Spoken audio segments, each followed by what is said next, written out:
Thank you everyone for joining. My name is Daniel Khayat. I come from HTC VIVE, where I handle the VIVE relationship with developers as long as I look after products. So when virtual reality started, we started immediately associating it with gamers, and gamers were the first adopters. And thanks to gamers who are the fastest and the earliest adopters, we have reached this stage. At HTC VIVE, we didn't stop there. We have expanded the XR world into different verticals under our enterprise business. So from training and education to collaboration and visualization, into location-based entertainment, healthcare, and many more. Today, we're very excited to bring to you pioneers in the mental wellness vertical, who will share with us their experience on how they use virtual reality in mental wellness.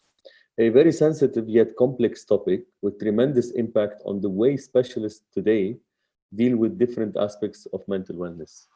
With me, I have Dr. Samir, who's a professor at Middlesex University in Dubai and founder of Immersive VRX Lab, with extensive research in the field of VR in mental wellness, along with Nicholas, who's joining us from Stockholm, where he co-founded Mimerse, a company part of our global ViveX program, with different research and applications and projects in the same field. As well as a lot of developments in evidence-based automatic VR treatments together with clinical partners and universities in Europe. Few housekeeping rules. We will be switching off all cameras and microphones to maintain a decent bandwidth for better quality of the presentation. And this will be only left for speakers so you can see them while they're presenting. We would urgently ask you to use the Q&A section to ask any questions at any time around the topic of our session today, or virtual reality in general, and we will handle those questions post the presentation. First, before starting the presentation, I would like to send a big shout to Dubai Internet City, who are our partners in this initiatives and who are offering us this platform to really showcase VR beyond the hardware and VR beyond gaming and VR in business in different verticals after the first session where we did the VR in training and education. The main handles on Instagram, Dubai Internet City, Twitter, DIC_community, LinkedIn and Facebook, Dubai Internet City. And for any references on Vive for enterprise and business, enterprise.vive.com. I would leave you with my first speaker, Nicholas from Stockholm, who will be able to introduce himself and talk about the latest discoveries in his field. Thank you very much. Great, thank you, Daniel. So hello and welcome everybody. So my name is Niklas Ligstrom, and I'm one of the co-founder of Mimerse. Let me just see if I can switch the slides here. There we go.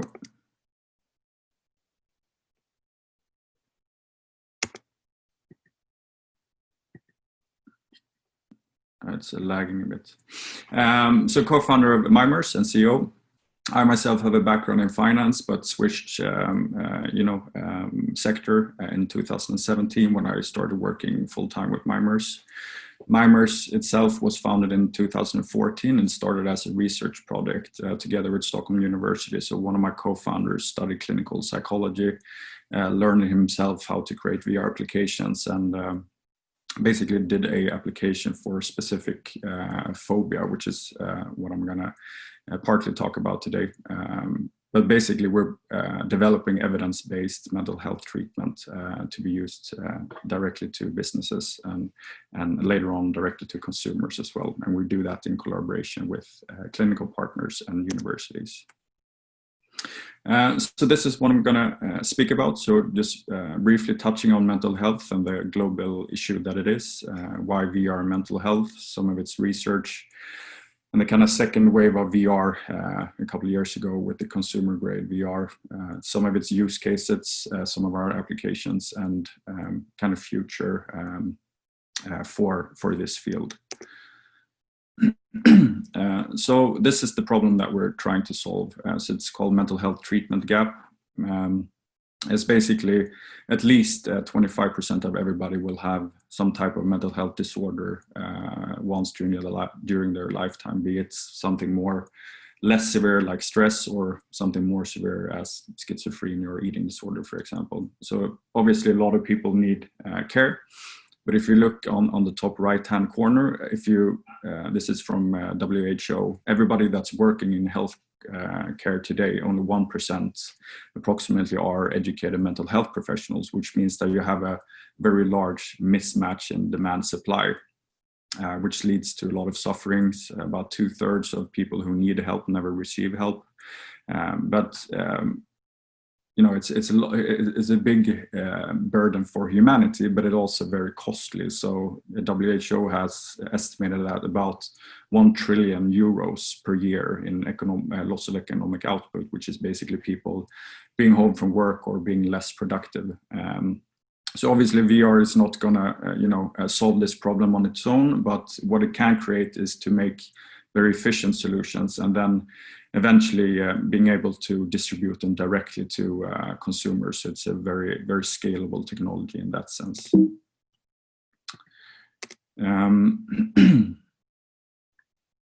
So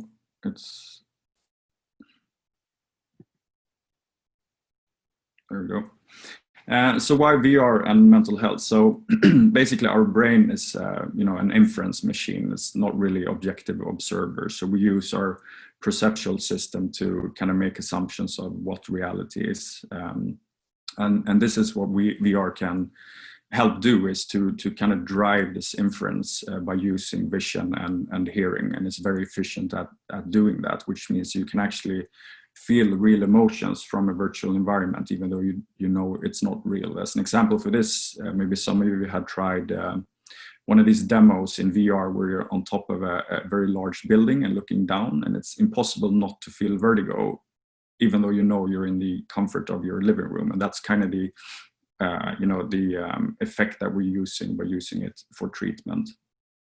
Example for this as well, in CBT, usually if you're afraid of something or a situation, you use something called exposure therapies, which is basically that you expose yourself to this fear, but do it in gradual steps, which means that you desensitize yourself to the situation so you don't feel as much fear, for example. And this is very efficient use of virtual reality. So what we're doing is actually not new at all. I guess in the mid-90s, a lot of research was made, but using very crude VR systems. They were very bulky, were very heavy, and they could cost easily $100,000. But some research got a hold of these headsets and started to think about how it can be used as a tool for mental health treatment. As you can see here, some of the earliest work were in phobias, pain distraction, and PTSD. And as an example, pain distraction, at the bottom left corner is an application called Snow World from research team led by Hunter Hoffman, which is basically this environment where you go through different crevices in ice. So the brain kind of perceives as being cold, and then you're distracted by a simple game mechanic that you throw snowballs at snowmen and penguins. And that distraction in itself is very efficient to kind of decrease your subjective feeling of acute pain, for example.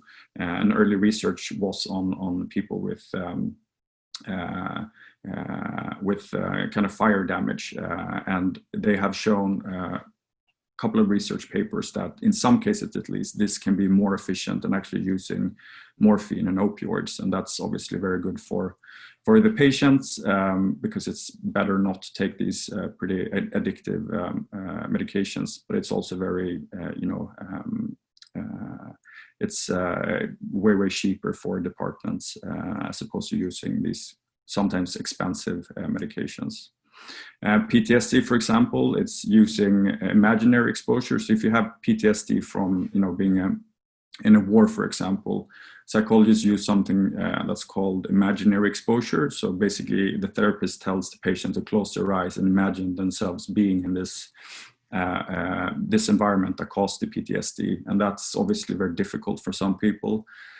And it's about 10 to 15% of people can't get these mental images in their brain, which means that the treatment doesn't work at all, which you can help solve with virtual reality. So you create these environments and you use being in these situations to use that in therapy, which has been proven to be very effective. So as you can see, this technology was incredibly crude. The graphics were quite bad, but it worked very, very well. So fast forward to VR 2.0 as we call it, but it's basically a couple of years ago started by companies like HTC and Oculus that created very good VR system, headset systems, and they were way, way cheaper than the ones in the 90s, which means that a lot more research groups can actually afford to have access to these headsets. So a lot of the early research has been continued. As you can see, publications containing keyword virtual reality 2014 has exploded ever since. So these new headsets have kind of helped our whole field, and it becomes more and more accessible because previously it was usually in a lab setting because of these very big VR systems, whereas now you can have more mobile solutions. And then also being sold to consumers is a way for us to kind of distribute this directly to customers to kind of circumvent the healthcare system by being able to download these applications. And then another development for the last 1 or 2 years is these manufacturers have created standalone headsets, which makes it much, much simpler than, you know, when we started in 2014, when you had to have a fairly large gaming computer and you have to have external sensors, whereas now you have these self-contained standalone headsets where you can actually bring them to patients and not the other way around. So with all this research, there are a lot of mental health disorders that have VR treatments that has been proven working quite well. Here are some of them. The ones that are colored in pink are areas that we have been doing projects or have applications.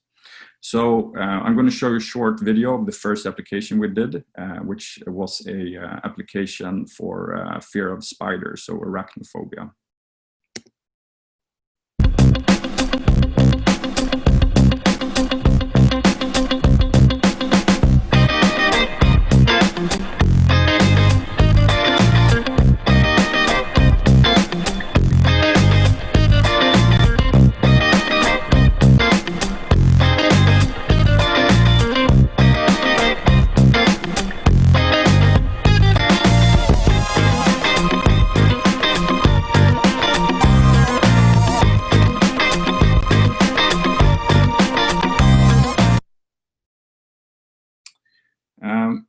So that was our application ITSI.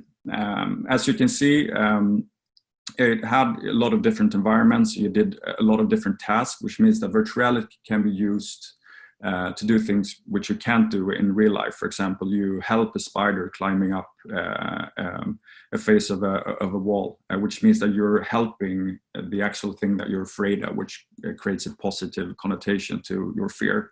And then also in the top right corner, you can see that the first CBT exercises were performed with a not so real spider. It was this kind of Disney Pixar spider, American football helmet. And then as you progressed through the levels, the spider got more and more lifelike, which is much better than in real life, where it's very binary exposure. Either you have the spider in front of you or you don't. So this makes it, you can do it more gradual, which is better for the efficiency and better for the patient. So we published a paper. So this was a fully automatic application, which means that you didn't have to have a psychologist present. You just basically put on the headset and played through this game or treatment. And it was 100 participants. So 50 participants got a therapist and a real spider, and then 50 just basically walked into a room with a Samsung Gear VR headset and very limited limited instructions, and it's basically as efficient as using traditional therapy, which is very good in the sense that this was also created as a consumer application. So if you had one of these headsets, you can actually download this application and get rid of this fear, for example. And it might be trivial for people who aren't afraid of spiders, but it's above 5% have severe fear of spider, which is something that can lead to depression, for example, and it's very debilitating for everyday life. So being able to use this has been very appreciated by some of its users.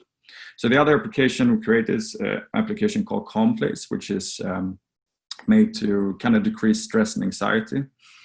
So nature has been very efficient of decreasing pulse and blood pressure, albeit if you're in a hospital environment, that's not really feasible to go out in nature. So we created these different nature environments which decrease pulse and blood pressure, which we tested in a trial.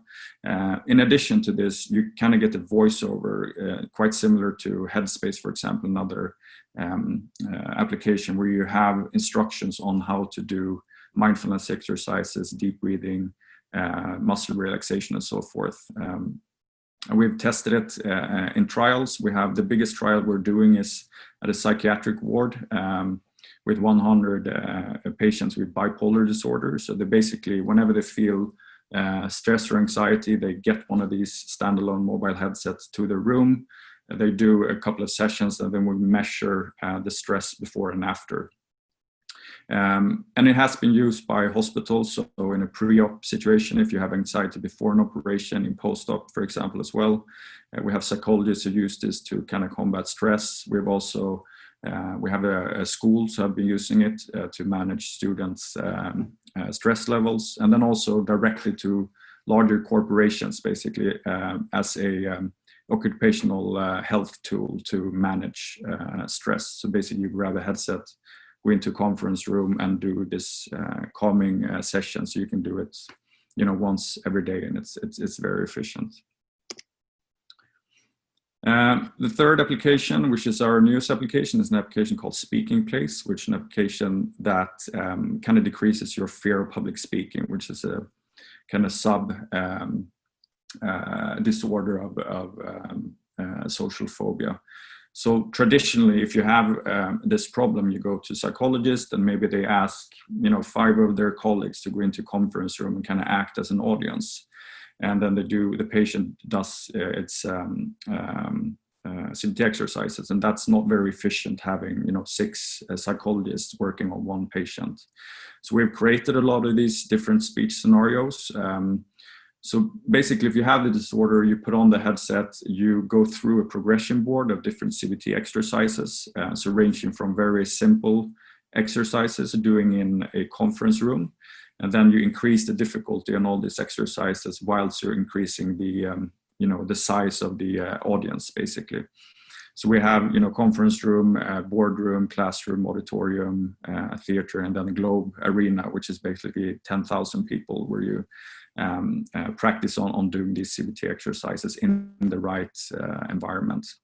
We have done a clinical trial together with PBM, which has been approved and will hopefully soon be published as well. But it's a very efficient tool for psychologists to use. And we have also created, to kind of expand the user base of this application, we've included presentation skills as well. So, we're basically selling to a large consultancy firm, for example, where people need to become better at presenting. You can put on the headset, you can select, if you have an important presentation in an auditorium, you select an auditorium, you upload your PDF presentation, and then when you're done, you press replay, and then you're transported to the perspective of the audience. You kind of watch and listen to yourself, and then you can do feedback and then do it over and over again, which has been proven to be very, very efficient use. So again, large corporations use it for employment training. We also have schools that are signing up to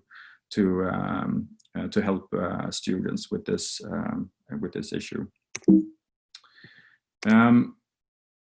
So basically, let me see, it's really lagging, this control.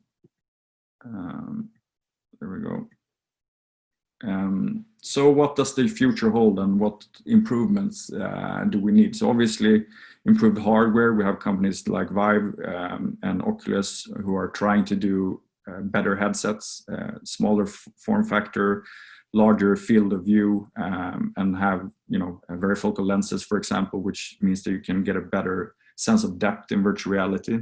But then also making additions, which HTC has done, for example, which is eye tracking, and then you can have biometric feedback, which means that we can actually know what the user is looking at and how it's experiencing the exercise, which means that we can, depending on the biometric feedback we get, we can actually change the applications to make the treatments more efficient.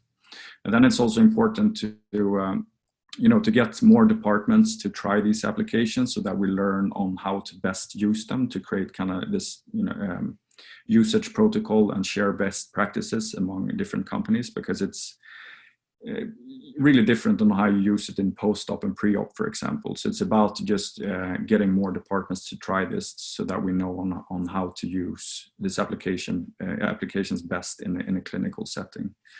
And I think it's also important that we go from, you know, VR being a cool tech to actually being a useful tool, because some people, when they try it for the first time, they think it's, okay, this is a cool technology, but I'm not going to be able to use it in my department, for example. But when you actually get them to try it a bit more, they quite quickly realize that this is actually a useful tool, either to help people in our cases, or if you have education, for example, it's much more efficient learning tool, or a lot of like training simulations, which means that it's actually a better way to do it, and it's a cheaper way to do it. So, and I think we're going there, but it's important that, you know, it's perceived of an actual tool, not just cool technology. And what we're focusing on as well, as I mentioned, is to do automatic treatment so that we can send these applications directly to users and patients who need these treatments. And that obviously means that we need to have a large install base, and VR isn't really that big to distribute it if you compare to smartphones, for example. But I think for the past year or so, a lot of more people have bought these headsets. I think the consumer base to use, in our case, has been increased. And I think in a couple of years' time, it will be large enough for us to actually have an impact. And then finally, I think the field has been going towards getting different medical certifications, such as FDA and C certification, and it should be considered in most cases like a medical device, which means that you have to have class 1 or class 2 certification. So that's something that we're also trying to do, but it's, you know, very time consuming and very, very expensive. But I think is something that has to be done in order to get broader usage in a clinical setting or medical setting. So I think my time is fairly out. Hopefully you have gotten a brief view of how virtual reality can be used as treatment. And I'm happy to answer any questions after Samir's presentation. Thank you, Nicholas. Very insightful, and a few things caught my attention, especially gamification, how you use the most out of VR in therapy, where we thought that when it goes to therapy, it's going to be very formal and very rigid, while you used teleportation from an environment to another, where if you are in a hospital, where you use gamification with the spiders. Very interesting. We'll get to questions after Dr. Samir's part. Thank you very much for that. Next, I'll be moving to Dr. Samir's part, where he will be talking to changing self in VR and discussing much more about mental wellness and the impact of VR in his experience, whether in the research he's doing or whether in the teaching experience he's having with his students.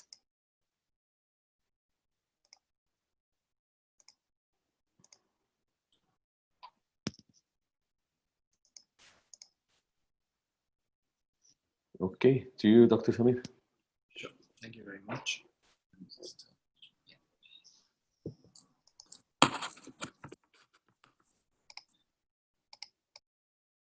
Hi, so can everybody hear me?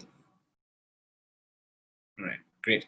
So thank you very much, Daniel, for having me here. And thank you, Nicholas, for that really fascinating talk. You really helped me, you set the stage for me so I don't have to talk about these things. It's actually funny, the kind of, the study that you did for the spiders is actually so similar to one of the things that I'm going to talk about, that now I know that I can focus on the other one a bit more. So thanks for that.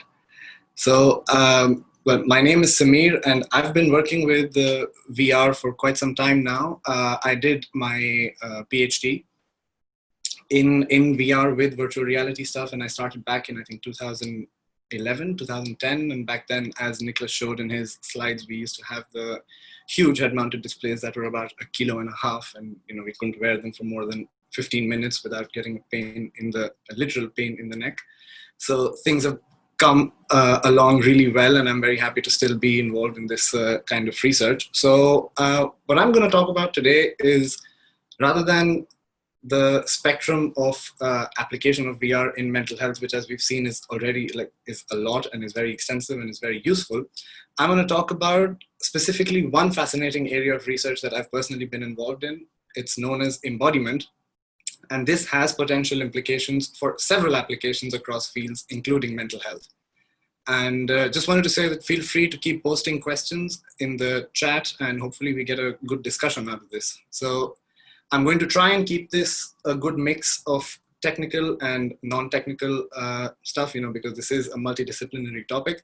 So hopefully all of you, find something useful from my talk. And although, since my interests are more towards the tech side of things, I'm going to have a lot more confidence answering the tech-related questions, but I'll still try to answer any questions you may have after the talk.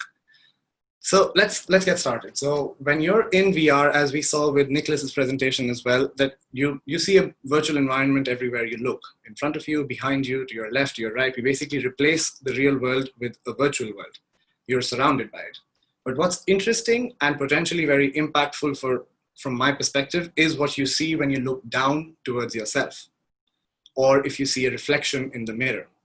So this part, where your brain expects to see its own body, what it finds there instead of its real body, is where we can do some really interesting stuff.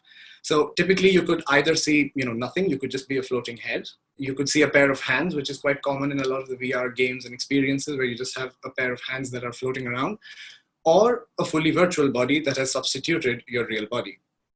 And that's what's really interesting. And what we've found is that when you find a virtual body that has substituted your real body, your brain starts believing that this is actually your body. I know it sounds a bit outrageous, but we do have evidence that shows that this is what happens. And actually, taking a step back away from VR, this evidence has actually existed even before this was done in VR. This is just a thing that even you can try at home if you have the props lying around. It's known as the rubber hand illusion. I don't know how many people already know about it, but I'm just going to show you a quick video about how it works and why it's so important. Let's see. I've already covered the outline. Here you go. So this was a paper that was published in 1998 in Nature, which was about inducing this illusion. So I'm going to try and see if I can play the video. Yeah, so what you see here is a very interesting setup where the participant's real hand is hidden behind a barrier, so he can't see his real hand. And they've kept a fake hand where he expects his real hand to be. So the hand on the left is the fake one, and the hand on the right, hidden behind the barrier, is the real one. So the brain looks down and finds a hand where it's expecting a hand. Great. Next, the experimenter notches it up a little bit, and he starts touching the fake hand and the real hand at the same time, at the same point.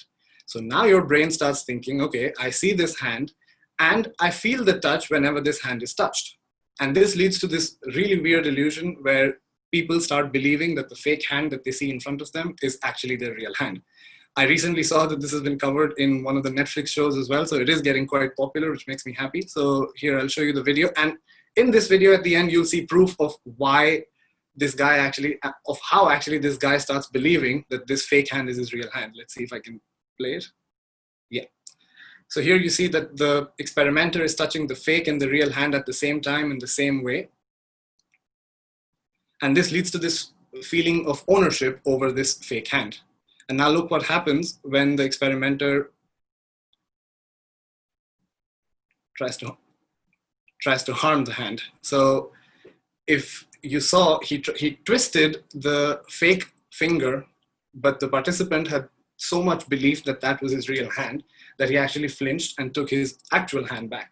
And this took like maybe 2 minutes of just visual tactile simulation, and it already kind of gave him the impression that that fake hand was his.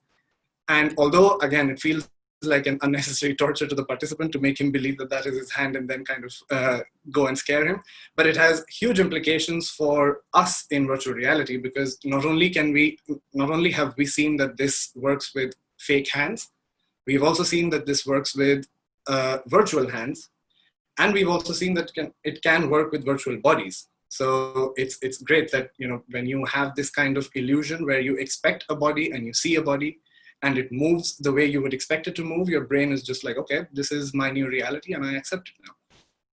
So this is basically the thought process your brain goes through, that it looks like my hand, I feel the touch when the hand is touched, so it must be my hand. And this works in VR. This was done in 2009. The exact same replication of the experiment with virtual reality. If you can see the kind of tech we were using back then, it was really, really old school. And this is what it looks like when you look down in a virtual environment and you find a body. So you start believing that this body is yours. And again, this is one of the applications that I will get to later, the fear of heights one. If you look down and you see your feet and you see your shoes that close to the edge, it really adds, you know, that extra feeling of being on that edge, rather than if you had just been a floating head. Although they have other applications as well. So I'll get to that. So now we have these two things. So presence is what Nicholas mentioned, makes it feel like you're there in the VR and events are really taking place. And embodiment gives you a physical representation in the virtual environment. And although, I mean, I'm sure you guys have these questions in mind, that although you know that it's not your real body, why would you believe it? But it is true that it does feel like it is your real body. And taking this a step further, there is actually some very interesting evidence that depending on the kind of body you have in VR, this could make changes in your behavior, in your implicit attitudes, in your perception, even responses to pain. And all of that is just based on the kind of body you want, like what the body looks like and what the anatomy of that body is. And there's some very interesting research done by my colleagues in the event lab in Barcelona. I'm sure you can see the little logo at the bottom. They did these studies where they found that if you're embodied in the body of a child, in the body of a 4-year-old avatar, your behavior and your implicit attitudes and your choices become more childlike as well. So again, they did this controlled study where half the people were embodied in a 4-year-old, the other half was embodied in an adult or in a shrunken adult. And actually, you could see the differences between the two groups, where the people that were embodied as children actually started feeling and behaving like children. So that's you know, a huge implication for how you could change the self based on the avatar you're embodied in. Another study, again from the same lab, where we embodied people in a race different from their own, and that led to a reduction in their implicit bias against the outgroup race. So there's a lot of heavy implication as well, not just implications related to the self, but even societal implications with embodiment. And one of my personal studies we did, I think about 2 years ago, where we embodied people in Einstein. So we had an avatar of Albert Einstein. We embodied people in it, and we wanted to see if they become smarter or not. And actually, we were doing these cognitive tests, and people that were embodied in Einstein actually performed better. So now again, I'm not making claims that everybody should get embodied as Einstein for 15 minutes every day and become more intelligent, but there is definitely something going on there. And in essence, basically what I'm trying to say is when you change the body, you change aspects of the self.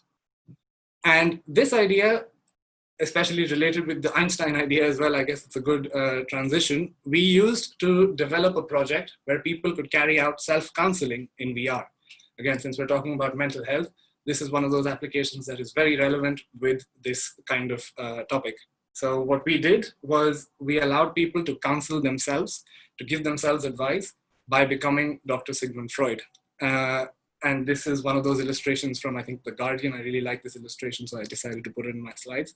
The choice of this therapist, the counselor, was done using an audience poll of psychology students in the University of Barcelona. And apparently turns out Dr. Freud is the most popular person people would want life advice from. Although number 2 in the poll was Angelina Jolie, so make of that what you will. Okay, let's move forward. I'll explain a bit about how this self-counseling project and the study worked. So the basic idea of this concept of self-advice is that, I don't know if this happens with you, but typically we're all better at giving advice to other people than you are at listening to your own advice. So when a friend comes to you with a problem, it seems so simple. You're like, yeah, of course, you have to do this or that, and that's it. But when it's your own problem, then you're way more, it sounds way more complex. You have a lot more to think about.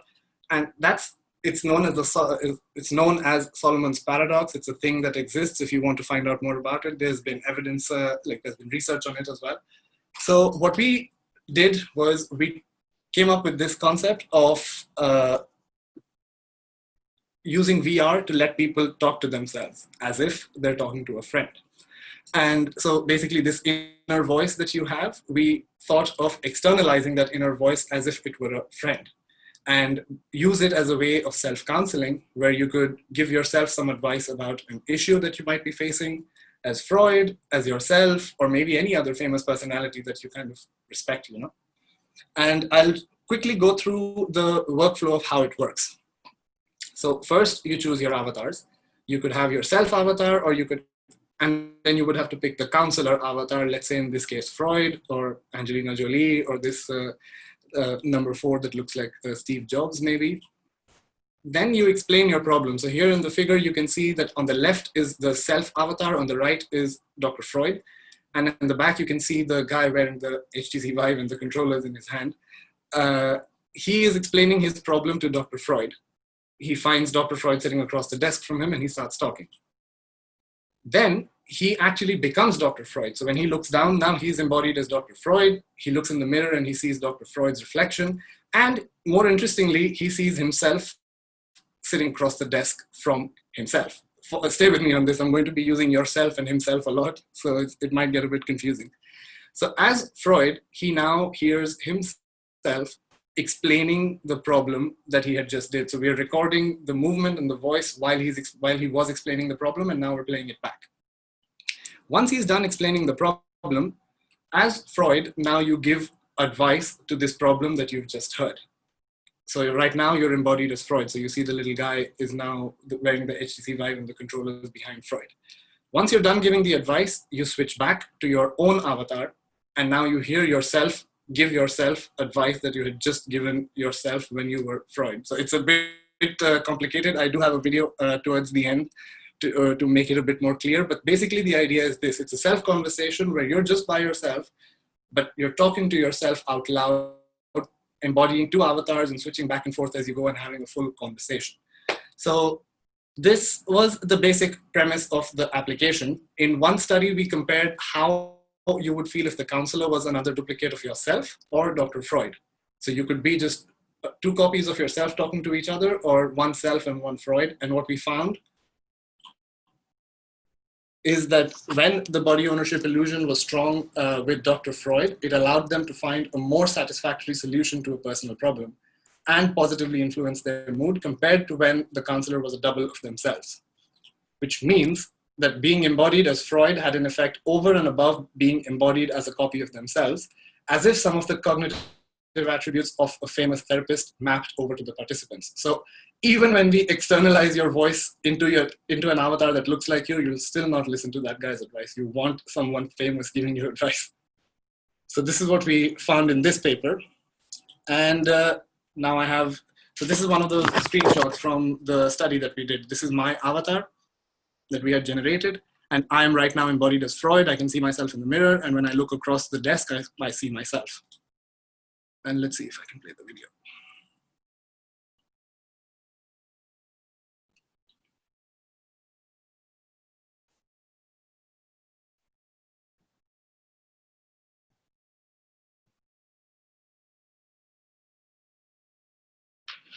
So we did a scanning to create an avatar using an iPad and an extra depth camera attached to it. This is a few years old, so that's why the avatar. So what is the problem you'd like to talk about today? My problem is that I'd like to take better care of my health. That usually I'm sitting for 8 hours in my job at work and I don't get any exercise, and I feel like I should maybe do something about that. Okay.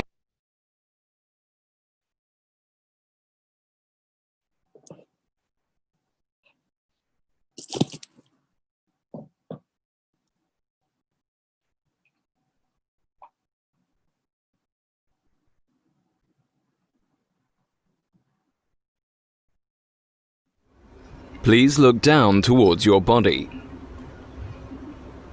Raise your right hand. Now look in the mirror to your left. When the light next to you turns green, explain the problem to the person in front of you.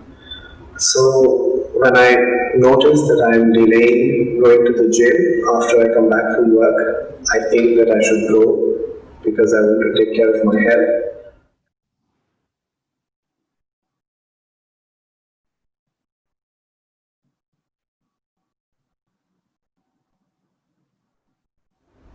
Now listen to the person in front of you, and when the light next to you turns green, reply and try to help them find a solution.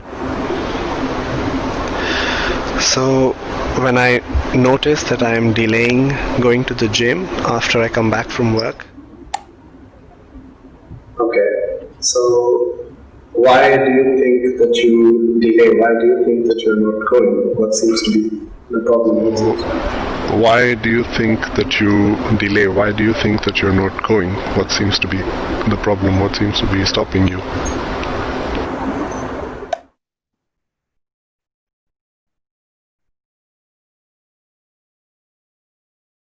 That seems interesting. Can you tell me a bit more about it? So this was basically the idea. And that gym problem is completely made up, guys. I don't actually have that problem. So the tool, though, the idea could really help in tackling a range of mental health issues, and not just as an independent thing. It could also be used as an innovative tool for the therapist, where one of the sessions of your therapy could just be this self-counseling session. It basically makes the role-play therapy method easy and immersive. And I know that in the studies we've done, we've looked at giving ourselves advice about some problem, but that's just one aspect of it. You can easily use it to brainstorm ideas, decide which car you want to buy, where you'd like to go on holiday next, whenever that happens for us. So there's a lot of different kinds of applications for this kind of self-talk using immersive virtual reality. I think that's it with that project. Now I'll go very quickly through this overcoming a fear of heights, because essentially it's very close to what Nicholas mentioned with the spider study. So what we wanted to do was create this automated psychological therapy using CBT in immersive virtual reality for treating a fear of heights this time instead of spiders. But the idea was exactly the same, that we had a very controlled exposure therapy mechanism here. We had a fully automated virtual coach that had speech recognition, could talk to you, would ask you a few questions, design a plan accordingly. You would have 6 or 7 sessions that you would go to that would last 30 minutes each, and slowly the height would be taken up as you got more and more comfortable with it. And what we showed was that psychological treatment for fear of heights can be automated, and we compared it with usual care, which is equivalent to receiving no treatment, because there are not enough resources, as Nicholas mentioned, for people to get treatment for a fear of heights, for example. And this is the coincidental bit. We also had 100 participants, where we had 49 in the VR group, 51 in the control group, and 90 out of the 100 participants met the diagnostic criteria for acrophobia, which is the fear of heights. This is just a snapshot of how it looked. It was in an atrium in a shopping mall where you would have 10 floors, and you would slowly go up the 10 floors, and at each floor you would spend time and you would be doing activities. Again, for fear of heights, I guess having that body when you look down really added to that feeling of you being at the edge of the balcony. We had an actor that we recorded to do all the voice and the movements for the virtual therapist. And this is what we found. We had a questionnaire related to the fear of heights. At baseline, both groups were pretty much equal. And 2 weeks and 4 weeks after the VR therapy as compared to no therapy, if you look at the numbers for the fear of heights questionnaire, they've gone down and they've sustained themselves. So they haven't come back up after a month. So that's really nice for us to see. And this was the more significant finding, that all participants in the VR group, 49 out of 49, showed a reduction in fear of heights, with the mean reduction being 68%. And at the 4 weeks assessment, which is a month after the treatment, 34 out of the 49 people actually fell below the trial's fear of heights entry criteria. So we needed people to have a certain amount of fear of heights to be able to take part in the study. And by the end of the month, about 34 wouldn't even have qualified to take part in the study. So that's how effective it was. And it was very nice for us to see that it worked so well. And again, because it's automated, because you don't need a therapist to be around, this could be really deployed at a much larger scale. There's a little video. I don't know if the audio is going to play. It's just I think VR can treat pretty much any type of fear or phobia. So it might be, for example, fear of a cat or a spider or dogs. What VR can enable you to do is relearn that actually you're safe in the situations you fear. The beauty of VR is in fact that disconnect. When you're there, you know actually you're not really in that environment, and that enables you to do things you wouldn't normally do in the real world. But all the scientific data says that learning that you make in VR does transfer into the real world. In this program, you're going to try a series. And that brings me to the end of my talk. I'd like to thank all of these groups and companies that have been involved in all the work that I've presented to you today, and happy to answer any questions. Thank you very much for listening.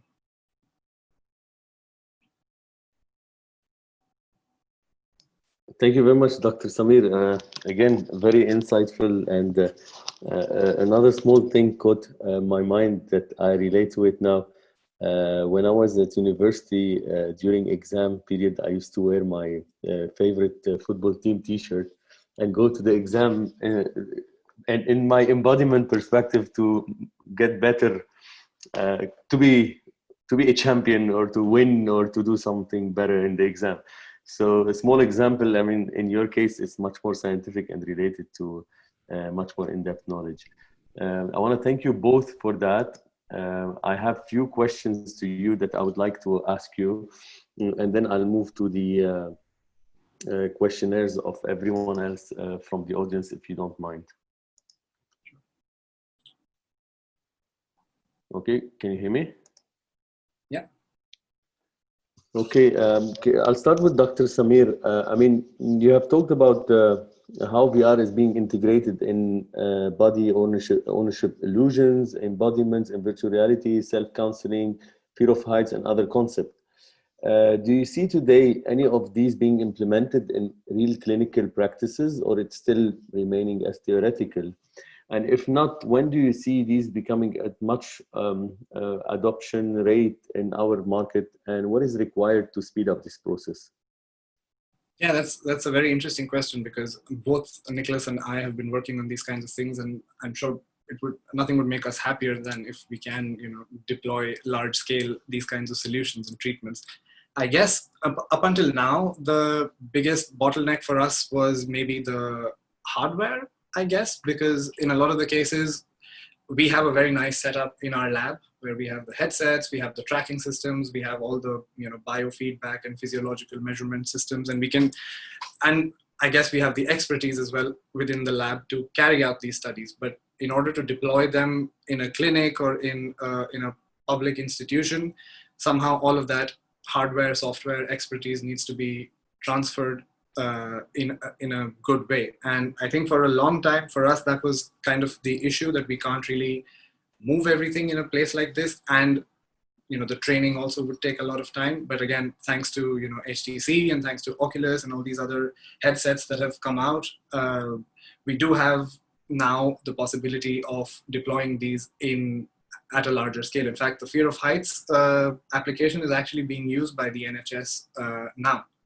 So I think, I'm not sure exactly what the latest update is, but I think they did have like a room set up somewhere with the Vive base stations where they could actually let people in and do their therapy automatically. So Interesting. interesting. Very interesting. Thank you.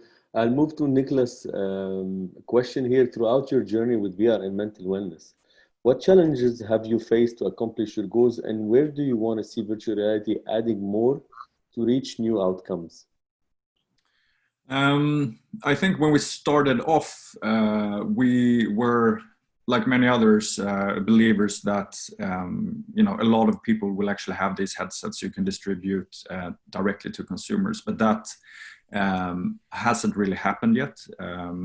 I think it's getting there. Like PlayStation, for example, have sold 5 million headsets and a couple of million between Oculus and HTC. So we're kind of getting there, but it's taking more time. But I think, as I said previously, I think for the past year, we have seen an increase in that. So that has been, some difficulty in the beginning, that we had to kind of switch to sell more directly to companies and psychologists.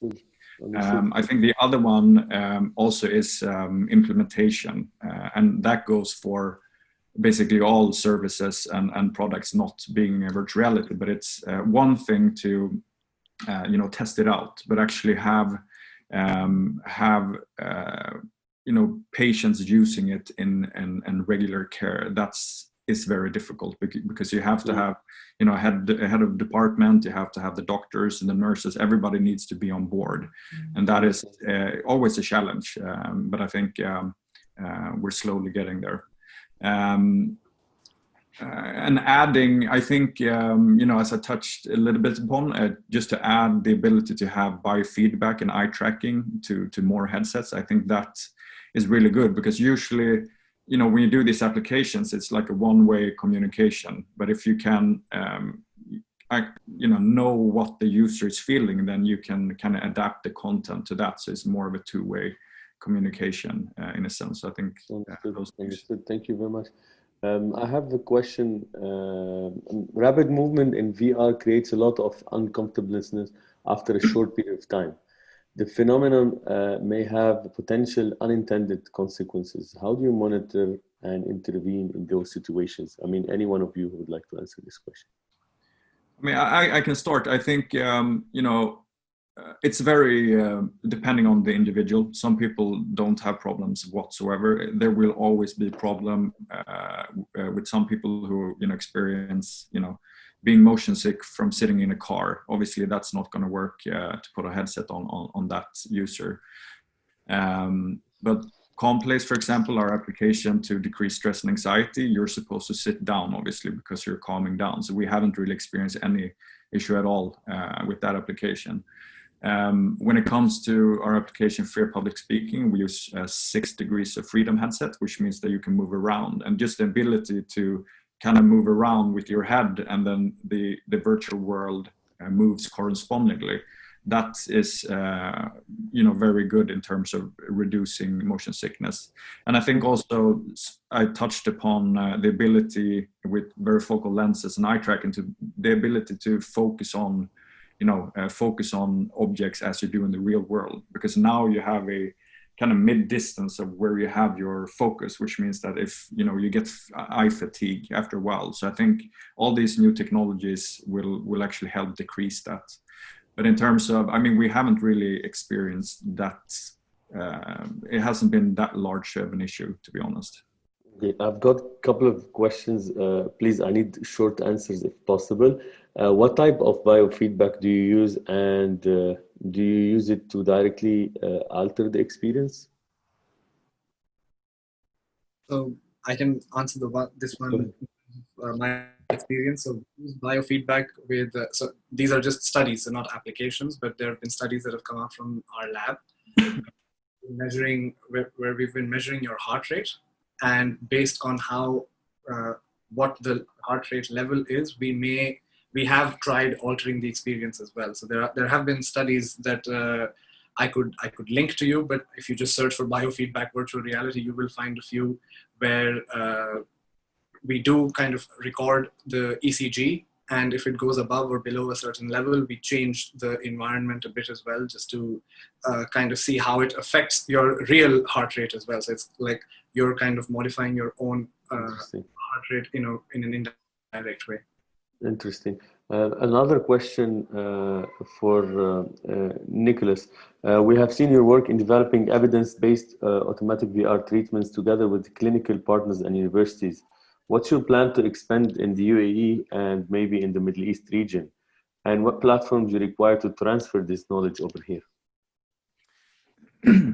Sorry, I think we haven't started yet. I guess this is a kind of kickstart of expanding to that market.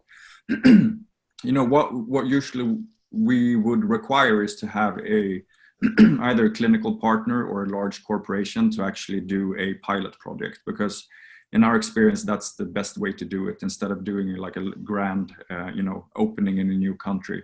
It's about just getting corporations, getting universities or hospitals who are willing to try out these applications and kind of do a pilot project to expand on that, because that means that more people in the region will hear about the project and become interested in it. So it's about collaboration, basically. Great. Another question: some therapists in mental health are more useful if it is a group therapy.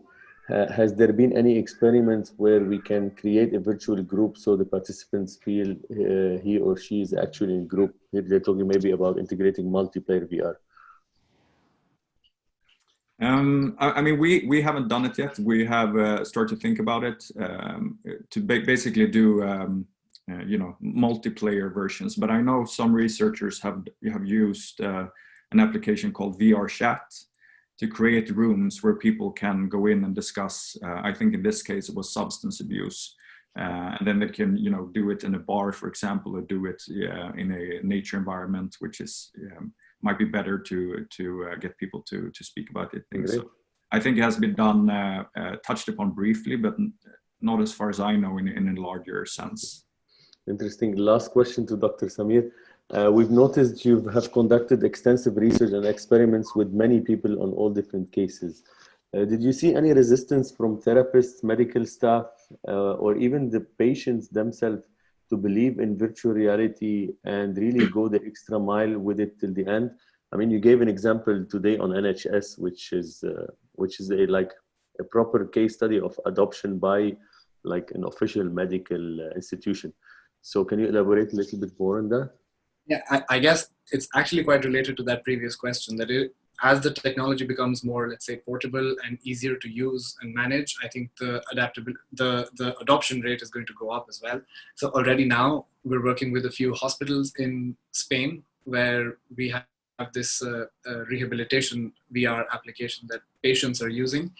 And with the patients as well, a lot of it depends on the age of the patient. Although we've seen that once they try it out for the first time, they're super excited about it to try it again as well. So that's a good sign that even if they're not comfortable with it or not sure about how it works, once they wear it, once they go through it, and we have videos and we've seen this in person, the first time someone tries VR, it's a very exciting experience for them and for us to see their reactions. So that's been mostly positive. And once now from big equipment to smaller equipment that can be set up, we can do full body tracking as well now, just with the HTC trackers, for example.